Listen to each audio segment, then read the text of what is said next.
존재하죠. 그런데 아마도 예수님을 믿지 않는 사람들에게까지 잘 알려진 유명한 인물 중에 한 사람이 바로 모세가 아닐까 싶습니다. 여러 이유가 있겠지만 그 중에 하나가 여러분 혹시 찰스 헤스턴 주연의 찰턴 헤스턴 주연의 10개라는 영화 보신 적 있으십니까? 이 영화 때문에 또 아마 모세가 잘 알려지지 않았을까 싶은데요. 여러분 이 영화는 언제 개봉했는지 아십니까? 1950년대에 개봉했습니다. 1956년에 만들어진 영화인데도 불구하고 지금까지 사랑받는 고전 영화 중의 영화로 계속 재상영되기도 하고요. 극장에서 재개봉되기도 하고 또 TV에서도 종종 방영되죠. 여러분 이 영화가 이처럼 사랑을 받을 수 있던 그런 요소는 물론 이 영화가 성경의 메시지를 잘 살려서 만들어낸 것도 한몫을 했겠지만 아까 제가 앞서서 말씀드린 것처럼 이 영화가 예수님을 믿지 아니하는 일반 사람들에게까지 이렇게 매료시킬 수 있었던 요인 중에 하나가 아마 그 흥미를 끌만한 여러 명장면들이 연출되었기 때문일 것 같습니다. 여러분 혹시 이 영화 떠올리면 이 영화 중에 가장 압권인 장면은 뭔 것 같으십니까? 그렇죠. 홍해를 가르는 기적, 바다를 가르는 기적. 그럼 여러분 그때 모세가 홍해를 가를 때 사용했던 도구가 무엇입니까? 바로 오늘 본문이 말하는 지팡이입니다. 물론 우리가 이미 알고 있는 것처럼 모세가 그 지팡이를 사용하여 기적을 행한 것은 단순히 홍해 바다를 가를 때만 사용한 것이 아니고요. 모세 손에는 그 10개라는 영화 속에도 늘 잘 묘사되어 있지만 실제 성경에서도 그 출애굽의 역사를 쓰는 과정 내내 모세 손에는 늘 뭐가 있었죠? 지팡이가 있었습니다. 물론 모든 기적을 다 지팡이를 도구로 이루어지지는 않았습니다. 그러나 그럼에도 불구하고 여러 기적의 순간마다 모세의 지팡이가 있었죠. 여러분 혹시 출애굽 그 과정 가운데 그 지팡이 기적이 생각나는 기적들이 있다면 한번 말씀해 주십시오. 어떤 기적이 생각나십니까? 반석 때려 샘물 나는 것도 막 이렇게 하시는데 우리 10가지 제왕 모두 이 지팡이로 기적을 행했나요? 그러진 않았어요. 그 중에 대표적인 게 나일강 물을 피로 만들 때, 또 개구리 떼가 온 애고 바꿨던 거 기억하십니까? 또 먼지가 됐던 거, 또 우박하고 메뚜기 재앙 이런 것과 같이 기타 등등의 하나님께서 그 모세의 그 지팡이를 사용하셨습니다. 그럼 여러분 이 모세의 지팡이가 처음 등장하는 곳은 어딜까요? 바로 우리가 읽은 출애굽기 4장 이 본문입니다. 제가 오늘 이 본문을 읽었는데 특별히 오늘 읽었던 본문 가운데 17절은 어떤 이야기냐면요. 우리가 지난 시간까지 모세의 이야기를 살펴봐서 아시는 것처럼 그동안 하나님께서 모세를 계속해서 부르셨죠? 근데 모세가 계속 이 핑계 저 핑계 대면서 몇 번이나 거절했습니까? 5번이나 거절했어요. 근데 하나님께서 더 이상 모세가 거절하지 못하도록 그래서 애국으로 가라 하는 그 마지막 구절이 바로 오늘 본문의 17절이에요. 이 구절이 포함되어 있는 이야기를 잠깐 요약하면 하나님은 어떻게 하셨냐면 모세가 핑계를 대다 마지막 된 핑계가 뭐죠? 나는 말을 잘 못한다. 그래서 하나님이 어떻게 하셨죠? 화를 내시긴 하셨지만 그럼에도 불구하고 누구를? 형인 아론을 대변인으로 붙여주셨죠. 그리고 뭐라고 하냐면 오늘 본문으로 형인 아론을 대변인으로 붙여주시면서 오늘 본문 17절을 보시면 그 마지막 말씀으로 뭐라고 하십니까? 이 지팡이를 손에 잡고 이것을 어떻게 하라고요? 가서 이적을 행하라고요. 그러니까 지금 이 말씀은 뭐냐면 이 지팡이 가지고 가서 내 백성 구원해내라 이런 말씀이죠. 자, 이게 마지막 내민 카드였어요. 자, 그러면 이제 더 이상 모세는 하나님 말씀에 거절할 수 없어서 이제 이 지팡이를 들고 애굽으로 떠납니다. 자, 그러면 이 지팡이 들고 애굽으로 떠나는 모세의 심정은 어땠을까요? 여러분 잘 생각해 보시면 지팡이 하나 들고 애굽으로 떠나는 모세의 심정은 참으로 복잡했을 것입니다. 왜냐하면 많은 생각이 떠올랐을 거예요. 먼저는 지금 40년 만에 80이라는 노인이 되어서 그 동족인 이스라엘 앞에 딱 나섰을 때 과연 이 이스라엘 백성이 나를 믿고 따라와 줄까 하는 고민, 또 애굽의 힘 있는 그 바로 왕 앞에 서야 되잖아요. 그 바로 왕이 몇백 년을 노예로 부리던 이스라엘을 과연 순순히 내보내줄까? 또 지금 하나님께서는 자신의 형인 아론이 묘세 편이 되고 또 자기 대변인이 될 거라고 했잖아요. 근데 형을 몇 년이나 못 만났어요? 40년. 근데 40년 만에 만난 그 형 아론이 과연 자기의 대변인이 되어주며 자기를 믿어줄까? 하는 등등의 걱정과 두려움이 가득했을 것입니다. 근데 이제 이런 모세의 걱정과 두려움을 가장 잘 아시는 분이 누구시라고요? 하나님이요. 하나님은 우리의 머리털 새신박까지 된 하나님이라고 하셨죠. 근데 이런 복잡한 심정을 다 아신 하나님이 모세에게 마지막 카드로 쥐어준 게 지금 뭐라고요? 지팡이 하나예요. 우리는 성경의 이야기를 다 알고 있기 때문에 이런 이야기를 읽을 때 그냥 아무렇지도 않게, 대수롭지 않게 지나칩니다. 왜냐하면 이 지팡이를 통해서 홍해도 가르고 출애굽을 역사를 쓰는 그 기적의 역사를 알기 때문입니다. 근데 여러분이 당시 모세라고 생각해보세요. 그럼 하나님이 지금 손에 지팡이 하나 딱 쥐어주셨죠. 그러면 어떤 면에서는요, 이 지팡이 하나 가지고 가라는 이 하나님의 말씀이 참으로 야속하게 될 수도 있습니다. 왜냐하면 당시 애굽은요 아주 강력한 힘을 가진 나라예요. 수만 명의 군대를 이끌고 창과 칼을 가지고 전쟁을 치른다 할지라도 한 나라의 식민지였던 나라가 독립하는 게 쉽겠습니까? 여러분 잘 생각해 보시면 우리가 일제의 식민지였죠. 일제의 식민지였던 우리나라가 독립하기까지 얼마나 많은 전투와 얼마나 많은 희생과 대가를 치렀는지 우리는 잘 알고 있죠. 또 역사를 잘 아시는 분은 아시겠지만요, 실은 만약에 일본이 세계 2차 대전에서 패하지 않았다면 어쩌면 우리의 독립은 훨씬 더 뒤로 지연될 수 있었을 것입니다. 이처럼 한 나라의 식민지로 전락한 그런 나라가, 더구나 우리는 40-50년밖에 안 되지만 여기는 몇백 년이잖아요. 몇백 년이란 그 세월을 한 나라의 식민지로 전락한 그런 나라가 독립한다는 건 인간적으로 생각할 때 참으로 어렵고 불가능한 일이었을 것입니다. 그런데 지금 하나님 모세에게 어떻게 명령하신다고요? 달랑 지팡이 하나 주고, 이 지팡이 하나 가지고 가서 출굽의 역사를 쓰라고 말씀하시니 모세 입장에서는 이 하나님이 얼마나 야속했겠습니까? 그러면 지금 하나님께서 이 모세의 가지고 하라고 한 이 지팡이는 도대체 어떤 지팡이길래 하나님은 이 지팡이를 들고 가라고 말씀하는 걸까요? 앞서 언급한 것처럼 이 모세의 지팡이가 가장 먼저 등장하는 게 어디라고요? 오늘 본문 출애굽기 4장 2절입니다. 여러분 4장 2절에 모세의 지팡이가 등장하는 배경을 보면 왜 이 지팡이가 등장하냐면, 여러분이 4장 읽진 않았지만 4장 1절 보면 이런 거잖아요.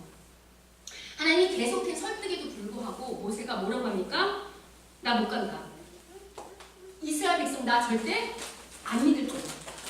내가 간들 나를 따르지 않을 거라고 단호하게 부정적으로 말했을 때, 그때 하나님이 말씀하신 게 뭐냐면 오늘 본문 4장 2절 보십시오. 그때 하나님이 이런 부정적이고 단정적인 모세에게 뭐라고 물으십니까? 우리 4장 2절을 같이 한번 읽겠습니다. 자, 읽겠습니다. 시작. 여호와께서 내게 이르시되 내 손에 있는 것이 무엇이냐? 그가 이르되 지팡이니이다. 지금 하나님이 모세에게 뭐라고 질문하십니까? 네 손에 있는 게 뭐냐? 라고 묻습니다. 그럴 때 모세가 뭐라고 대답했다고요? 지팡이요. 그런데 지금 하나님은 이 모세의 손에 들고 있던 지팡이를 가지고 어떻게 하셨는가? 3절을 보시면 뱀이 되고 다시 지팡이가 되는 기적을 행하셨죠. 그러니까 오늘 모세 보고 가져가라고 한 지팡이는 기적을, 뱀이 되고 다시 지팡이가 되는 그런 기적을 행했던 지팡이예요.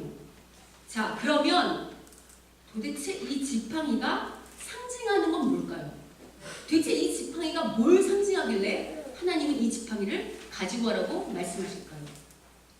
우리가 이미 알고 있는 것처럼 여러분, 지팡이 자체에 어떤 신비한 능력이 있는 것입니까? 여러분, 지팡이 자체가 어떤 신비한 능력이 있는 거예요? 요술 지팡이처럼? 아니죠. 그럼 지팡이가 기적을 행할 수 있는 건 누구의 능력입니까? 네, 하나님의 능력이에요. 그럼에도 불구하고 이 지팡이가 기적을 행하는 그런 신비한 기적의 역사를 쓰려면 그게 아무 때나 그냥 아무 때나 기적을 베풀까요? 그렇지 않겠죠. 따라서요, 오늘 이 모세의 기적의 지팡이가 언제 어떻게 기적을 행할 수 있는 지팡이가 되는지, 또 이 모세의 지팡이를 통해서 하나님께서 우리에게 말씀하고자 하시는 것은 무엇인지 함께 살펴보려 합니다. 그럼 먼저 이 지팡이가 어떻게 기적의 지팡이가 되었는지는 오늘 본문 출애굽기 4장 3절이 잘 말해주는데요. 여러분 4장 3절을 잘 보시면 우리 그 앞에 부분만 3절 한 달락만 같이 읽겠습니다. 읽겠습니다. 시작. 여호와께서 이르시되 그것을 땅에 던지라 보시면, 자 거기까지요. 보시면 지팡이가 저절로 뱀이 되는 기적이 일어난 게 아니고 지금 어떻게 됐냐면 하나님이 지팡이를 던지라고 말씀하신 이 말씀에 그 다음에 어떡합니까? 모세가 어떡하죠? 곧 땅에 던집니다. 그러니까 지팡이가 저절로 하나님의 능력을 나타내는 것이 아니고 지금 하나님의 말씀에 누가 순종할 때, 모세가 그대로 순종할 때 지금 지팡이가 뱀이 되는 기적이 일어나는 거 보이십니까? 자, 여기까지는 별로 어렵지 않아요. 여기까지 던져라 해서 던져서 지팡이가 뱀이 되는 데까지는 별로 어렵지가 않아요. 근데 문제는 바로 그 다음 구절입니다. 우리 4장 4절을 같이 한번 읽어보겠습니다. 자, 4장 4절 읽겠습니다. 시작. 여호와께서 모세에게 이르시되 내 손을 내밀어 그 꼬리를 잡으라. 그가 손을 내밀어 그것을 잡으니 그의 손에서 지팡이가 되는지라. 지금 여러분, 하나님께서 지팡이가 뱀이 된 다음에 이 뱀의 어디를 잡으라고 말씀하십니까? 꼬리요. 여러분, 이 명령 순종하기 쉬운 명령일까요? 아니면 어려운 명령일까요? 여러분 잘 모르시는군요. 그럼 뱀을 잡을 땐 어디를 잡아야 하는 줄 아십니까? 왜 머리를 잡아야 하죠? 여러분, 땅꾼들은 다 아는데요. 특히 만약에 이 뱀이 독사라고 한다면 반드시 어디를 잡아야 합니까? 머리를 잡아야 합니다. 만약에 꼬리를 잡게 되면 어떤 일이 발생하는가? 뱀이 확 돌아서 꼬리를 잡은 그 사람은 어떻게 되죠? 묻기 때문에 그 자리에서 즉사할 수 있습니다. 자, 이 뱀이 독사라고 할 때 만약 하나님께서 오늘 우리 보고 꼬리를 잡으라고 명령하신다면 여러분은 이 명령에 순종하실 수 있겠습니까?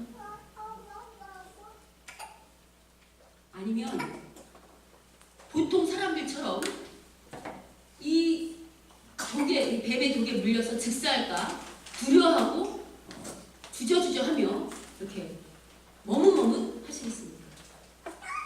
여러분, 이럴 때 요구되는 게 뭘까요? 이럴 때 요구되는 게 뭘까요? 바로 믿음이라고 합니다. 왜냐하면 상식적으로는 혹은 일반 세상의 원리로는요, 아까 제가 말씀드린 것처럼 뱀의 어디를 잡는 게 맞다고요? 머리를 잡는 게 맞습니다. 그런데 우리가 믿음의 눈으로 잘 보면 이 뱀을 창조하신 분이 누굽니까? 하나님이십니다.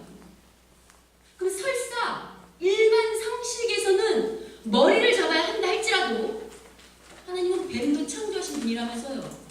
그럼 하나님께서 뱀의 꼬리를 잡으라고 한다면 우리가 누구의 말씀에 순종해야 될까요? 예, 그 하나님을 믿고 그 말씀에 순종해야 되는 거예요. 여러분 기억하십니까? 우리 설교 시간마다 믿음의 또 다른 단어가 뭐라고 하는지 기억하십니까? 만약 여러분이 하나님을 정말 믿노라 한다면 하나님, 내가 당신을 정말 사랑하며 하나님을 믿습니다 라고 고백하는 자라고 한다면 반드시 하나님 말씀을 어떻게 해야 될까요? 순종하게 되어 있습니다. 그래서 믿음과 순종은 뗄래야 뗄 수 없는 동전의 양면처럼 항상 붙어 다니는, 즉 다시 말하면 믿음이라고 쓰고 순종이라고 읽을 수도 있고 순종이라고 쓰고 믿음이라고도 읽을 수 있는 동일한 말입니다. 그런데 오늘 본문 4절 보시면 모세는 위험을 감수하고 어떡하죠? 하나님 말씀대로 어디를 잡습니까? 꼬리를 잡습니다. 그래서 어떻게 되죠? 뱀이 다시 지팡이로 바뀌는 거 보이십니까? 그럼 우리가 지난 시간마다 몇 주간에 걸쳐서 이 출애굽기 공부할 때 이 지팡이가 상징하는 게 뭐라고 했죠? 이 뱀이, 지팡이가 뱀이 되고 다시 뱀이 지팡이가 되고 이 뱀이 상징하는 게 뭐라고 했죠? 그것도 그렇고 애굽, 뱀이 상징하는 게 애굽의 통치권 기억하십니까? 애굽 바로왕의 그 지팡이에도 코브라가 있고 그 왕관에도 코브라가 있을 만큼 뱀은 애굽의 왕권을 상징한다고 했잖아요. 그러니까 지금 이 기적이 상징하는 것은 무엇인가? 출애굽의 역사를 쓰는 유일한 방법은 무엇이라는 것입니까? 여러분, 애굽이 하나님 앞에 불복하여 이스라엘을 내어주는 이런 역사를 쓰는 유일한 방법은 모세가 칼과 전쟁으로 군대를 일으키는 게 아니고 모세가 어떻게 할 때, 하나님 말씀이 어떻게 할 때, 순종할 때 애굽의 바로의 그 통치권도 누구 손에 붙여주시겠다는 겁니까? 모세의 손에 붙여주시겠다는 것입니다. 그러면 지금 이렇게 네 손에 애굽의 왕권을 붙여줄게 라고 상징하는 이 기적의 지팡이요. 이 지팡이 오늘 처음 하나님께서 친히 모세에게 주신 지팡이입니까? 이 지팡이 어디서 나온 지팡이입니까? 그렇지 않습니다. 그럼 오늘 보면 4장 2절을 보시면요. 하나님이 뭐라고 물었다고요? 네 손에 든 게 뭐냐? 그때 모세가 뭐라고 대답했다고요? 지팡이요. 그럼 이 지팡이는 오늘 하나님이 주신 지팡이가 아니라 언제 있던 지팡이예요? 여러분 모세의 직업이 뭡니까? 여러분 모세의 직업이 뭡니까? 목자요. 목자는 양을 칠 때 뭘로 칩니까? 지팡이로 칩니다. 그럼 이 지팡이는 오늘 갑자기 하나님이 주신 지팡이가 아니고 40년 광야 생활 동안 모세가 양을 치던 아주 익숙한 지팡이입니다. 맞죠? 그런데 신기한 건 뭐냐면 그동안 모세가 양을 치면서 그냥 여느 목동들과 다름없이 그냥 손에 있던 지팡이, 정말 흔하디 흔한 지팡이죠. 아니, 흔하디 흔한 지팡이 수준이 아니고요. 이 지팡이가 지금 몇 년 모세 손에 있었다고요? 거의 몇십 년 있을 확률이 높은데 그러면 이 지팡이는요. 그 어떤 지팡이보다 말라 비틀어지고 낡고 오래되고 마른 아주 볼품없는 낡은 지팡이였을 것입니다. 그런데 하나님께서 이 말씀에 순종했을 때 이 낡고 볼품없고 마른 지팡이가 어떤 지팡이로 보냈다고요? 기적을 행하는 능력의 지팡이입니다. 따라서요. 앞서 언급한 것처럼 하나님께서 이 지팡이를 가지고 오라고 말씀하신 이유는요. 이 지팡이 자체가 어떤 기적을 행할 능력이라서가 아니고 앞으로 모세는 이 지팡이를 볼 때마다 뭘 기억해야 하는 것입니까? 오직 하나님 말씀에 순종하는 것만이 출애굽이라는 어마어마한 기적의 역사를 쓰는 유일한 방법인 것을 늘 기억해야 합니다. 여러분 모세만 보면서 하나님 말씀에 순종할 때 기적의 역사가 나타난다는 것을 기억해야 되는 게 아니고요. 누구도 그걸 기억해야 될까요? 모세를 따르는 이스라엘 백성도 모세의 지팡이가 손에 들렸을 때마다 그것을 가지고 기적을 행할 때마다 그 지팡이를 집중할 것이 아니라 뭘 상기시켜야 한다고요? 하나님 말씀에 순종할 때만 우리가 이 출애굽의 기적의 역사를 쓸 수 있다는 것을 기억해야 된다는 것입니다. 여러분 이것은요 달리 말하면요 당시 모세의 손에 들려있던 것이 꼭 지팡이가 아니어도 예를 들면 모세 손에 들려있던 게 돌이나 밧줄이었다 할지라도요 하나님 말씀에 순종하기만 하면 그게 어떤 거라도 상관없이 마치 출애굽의 기적을 베푸는 것과 같은 그런 역사를 쓸 수 있다고 말하는 것입니다. 다시요. 꼭 모세의 지팡이가 아니어도 모세 손에 들린 그 어떤 것이라 할지라도 순종하기만 하면 그것을 통해서 하나님은 어떻게 하신다고요? 기적의 역사를 쓰신다고요. 여러분 실제로 성경에 여러 유명한 이야기 중 하나가 다윗과 골리앗이라고 하십니다. 다윗과 골리앗 처음 들어보십니까? 아시죠? 이 이야기는 그 다윗과 골리앗 전투의 이야기가 잘 적용됩니다. 왜냐하면 여러분 당시 블레셋의 전사였던 골리앗의 키가 얼마인 줄 아십니까? 3m입니다. 거의 3m 가까운 거인이었고요. 그 사람은 6kg에 가까운 갑옷을 거뜬히 입을 만한 고대 용사였습니다. 거인 용사였거든요. 그래서 이런 거인 용사의 위협 앞에 모든 이스라엘은요 벌벌 떨었고 그래서 이스라엘 어떤 용사조차도 이 거인 골리앗과 싸우겠다고 나오는 사람들이 없었습니다. 그럴 때 누가 나선 거죠? 그냥 다윗이 아니고요. 당시 다윗은 아주 애띤 젊다고 하는 그 성경이 얘기는 어리단 이야기입니다. 아직 수분기가 가시지 않은 소년 다윗이 지금 3m가 넘는 거구 골리앗 앞에 나선 거예요. 근데 여러분이 잘 아시는 것처럼 이 애띤 소년이 그 3m가 넘는 거인을 물리칠 때 사용한 도구가 무엇이었습니까? 잘하시네요. 칼도 아니고요. 창도 아니고요. 다윗 손에 있던 물맷돌이었습니다. 여러분 이 물맷돌은 어떤 물맷돌인 줄 아십니까? 여러분 다윗의 평소 직업이 뭐였냐면 목동이었습니다. 목동이었던 다윗은요 평소에 양을 지킬 때 곰이나 사자가 양을 위협할 때 그 물맷돌로 곰과 사자를 물리쳤던 물맷돌인데요. 그냥 사용하던 물맷돌이 아니고요. 이 물맷돌에는 다윗의 신앙 고백이 담긴 물맷돌이었어요. 어떤 신앙 고백이 담겼는가?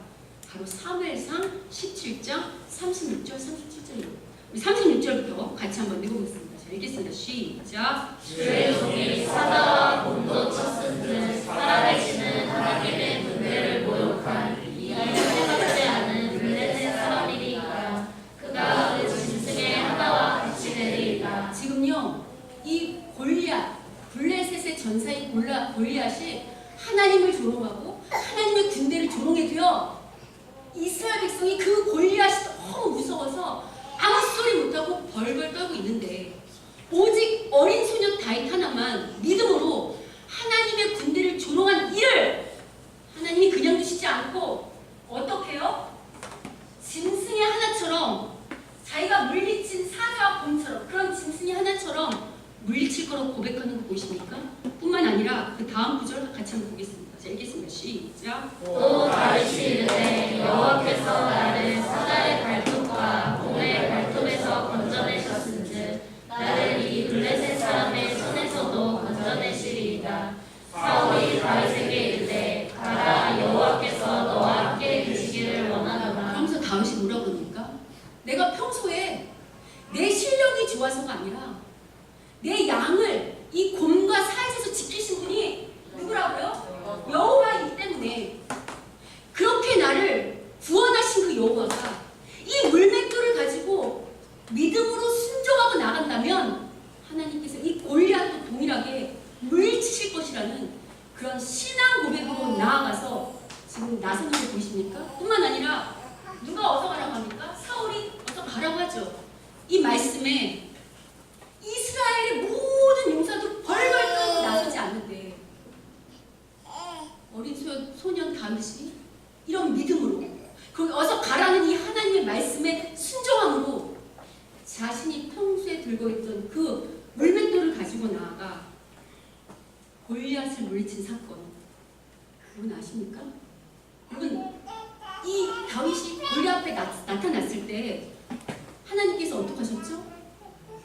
이 물맷돌, 돌멩이 하나로 골리앗, 블레셋의 골리앗 거인 용사를 물리치셨어요. 맞습니까?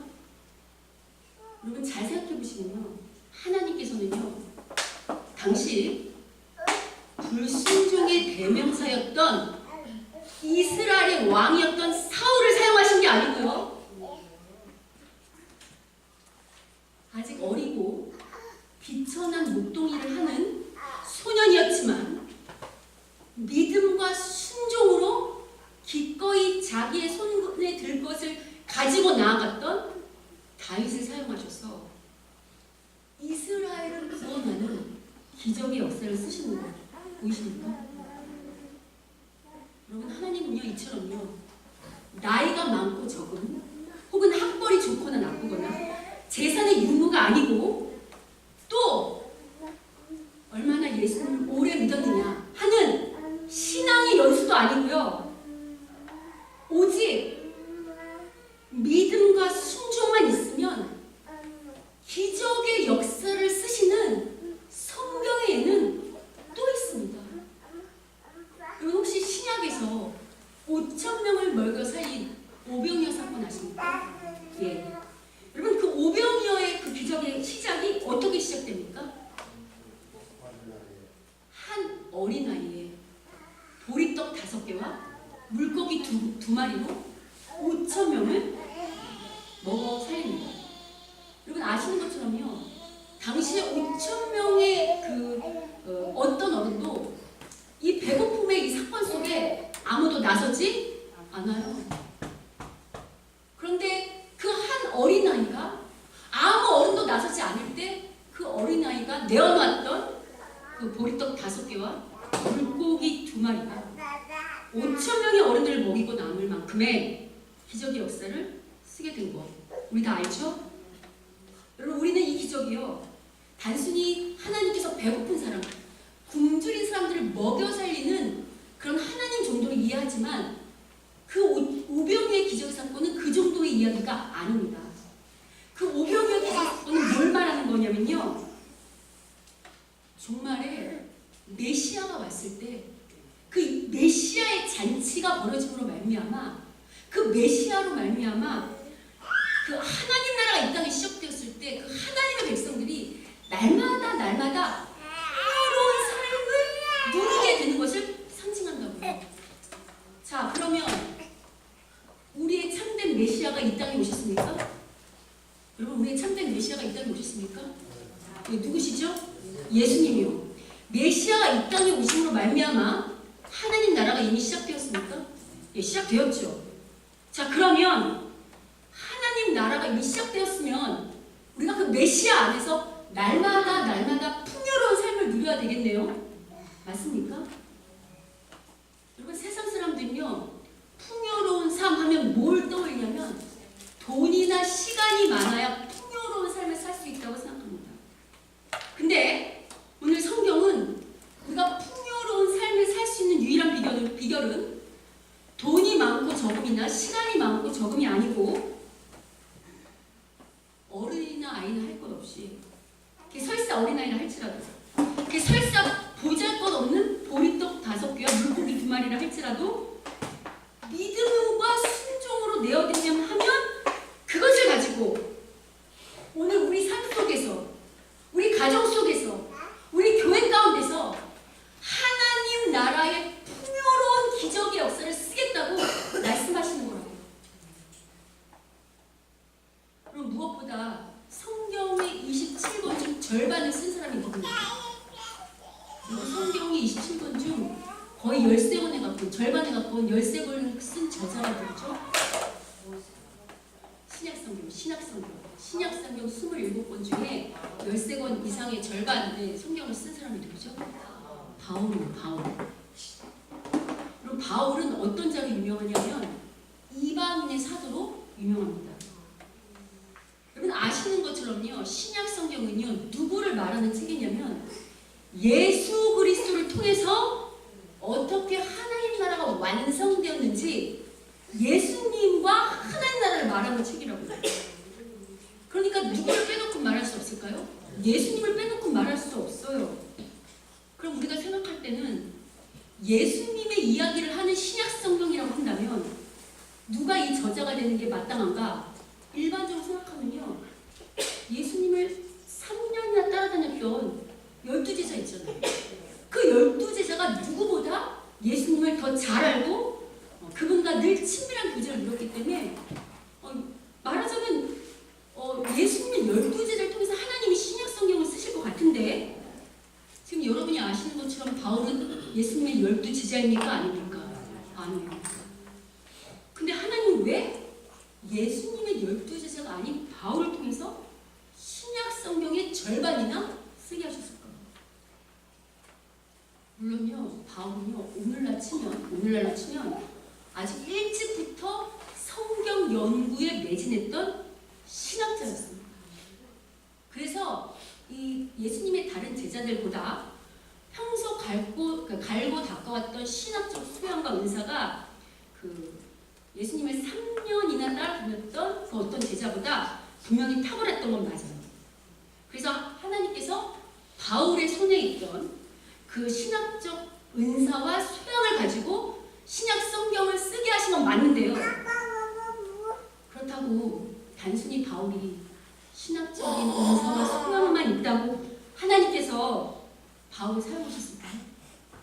여러분, 바울의 편지가 얼마나 영향력이 있냐면요, 바울 때부터 지금까지 오고 오는 2000년이 넘는 이 시간까지 많은 인류가 이 바울의 편지를 통해서 구원의 역사를 있었으며 많은 교회가 이 편지를 통해서 위로받고 자신들을 점검하며 세워지는 어마어마한 기적의 역사를 썼단 말입니다. 그러면 어떻게 하나님은 이 바울을 사용하셨고 바울은 어떻게 이런 기적의 역사를 쓰는 자가 되었을까요? 우리가 잘 아는 것처럼요, 바울은 한때는 예수님을 핍박하는 자였어요. 그러나 한때는 예수님을 핍박하던 자였지만 다메섹에서 예수님을 만나서 회심한 이후로 그가 어떻게 변했습니까?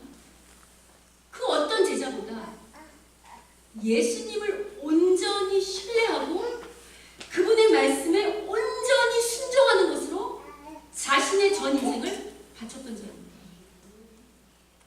여러분, 예수님을 3년이나 따라다니던 제자들도요, 하나님 나라가 유대인들만의 것이라고 착각하고 있을 때 바울은 어떻게 했습니까? 아니다. 하나님의 나라는 유대인들만의 것이 아니라 예수 그리스도 안에서 이 땅의 많은 열방이 구원받고 하나님의 백성을 만드는 그런 나라가 도래한 것이다. 그래서 그 예수님의 말씀을 믿고 당시에 돌을 맞고 이단이라는 손가락질을 받음에도 불구하고 온전히 열방 가운데, 이방 가운데 복음을 전하고 다니던 그런 바울이기 때문입니다. 여러분 아시는 것처럼 바울이 이방인에게 복음을 전할 때 그의 생이 순탄했습니까? 아니요.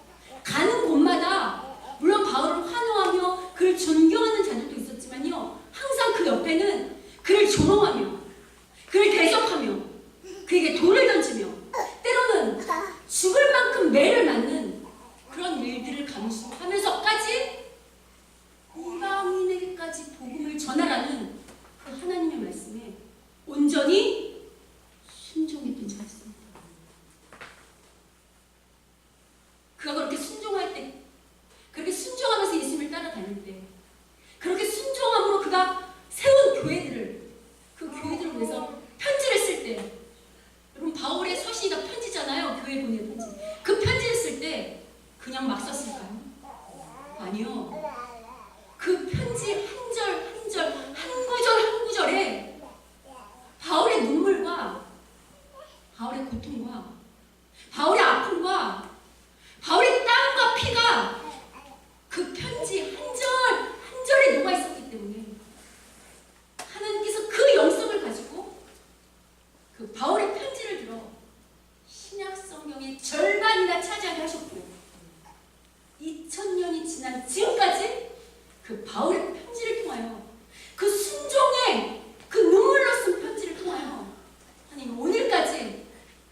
보이십니까?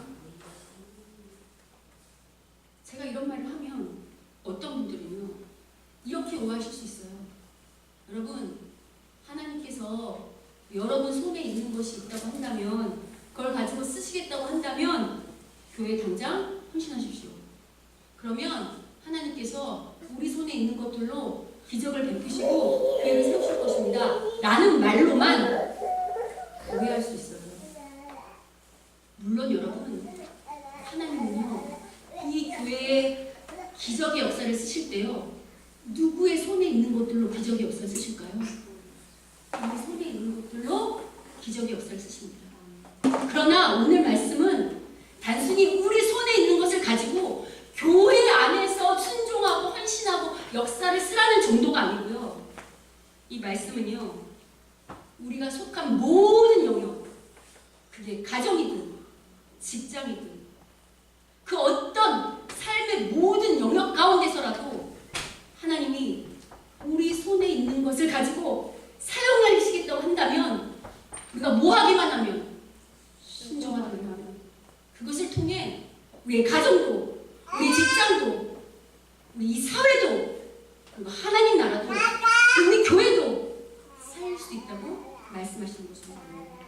그래서 저는 우리 청년들, 우리 젊은 세대에게 당부의 말씀을 드리고 싶어요.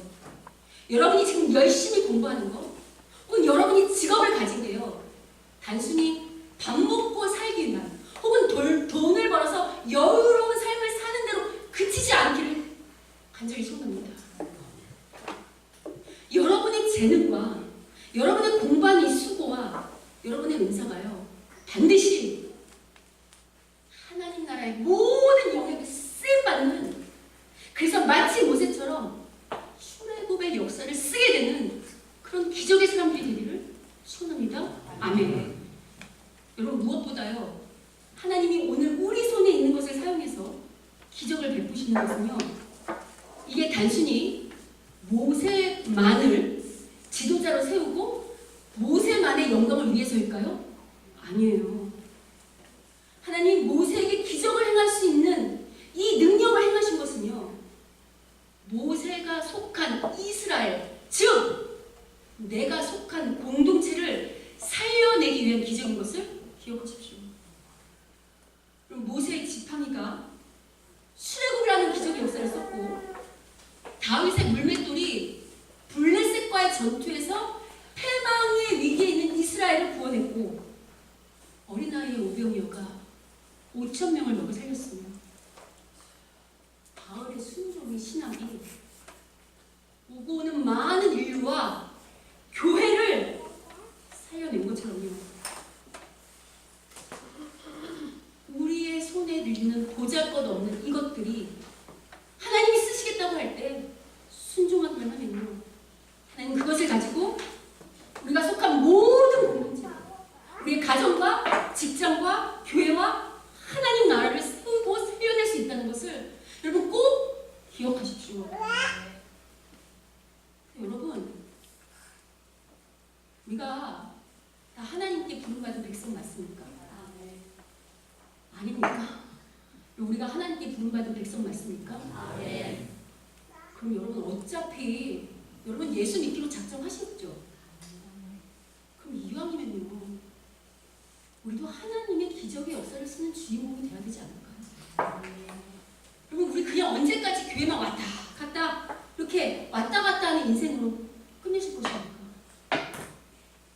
그럼 우리도요, 우리 교회도요, 우리 손에 있는 것들을 가지고 순종할 때 출애굽과 같은 기적의 역사를 쓰는 그 하나님의 기적을 경험해봐야 되지 않을까요? 우리도 모세처럼, 다윗처럼, 그리고 바울처럼 우리가 속한 공동체를 한번 살려내야 되지 않겠습니까? 아니, 어린 아이도 순종하기만 하면 5,000명을 살리는 기적의 역사를 행하잖아요. 만약에 우리가 이 어린아이만도 못한 믿음으로 그런 순종으로 평생 신앙생활하다 마지막 날에 하나님 앞에 선다면 우리가 참으로 부끄럽지 않을까요? 여러분, 잠깐 여러분의 손을 보십시오.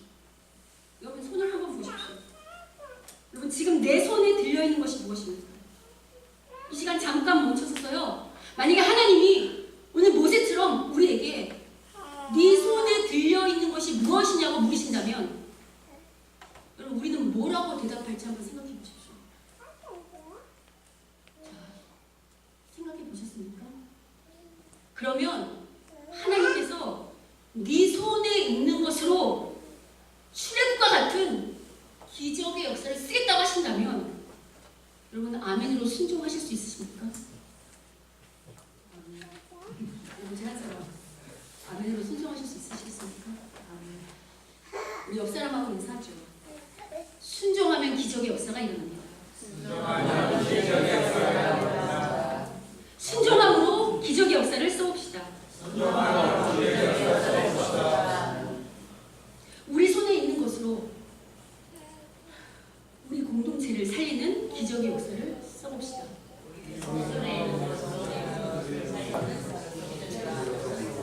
아멘. 저희가 이렇게 기도했으면 좋겠어요.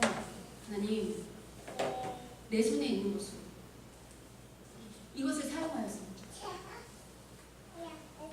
나와 또 내가 속한 가정과 우리 교회를 살리는 그런 기적의 역사를 써달라고 간구하고 순종하는 자들 주님의 이름으로 축원합니다.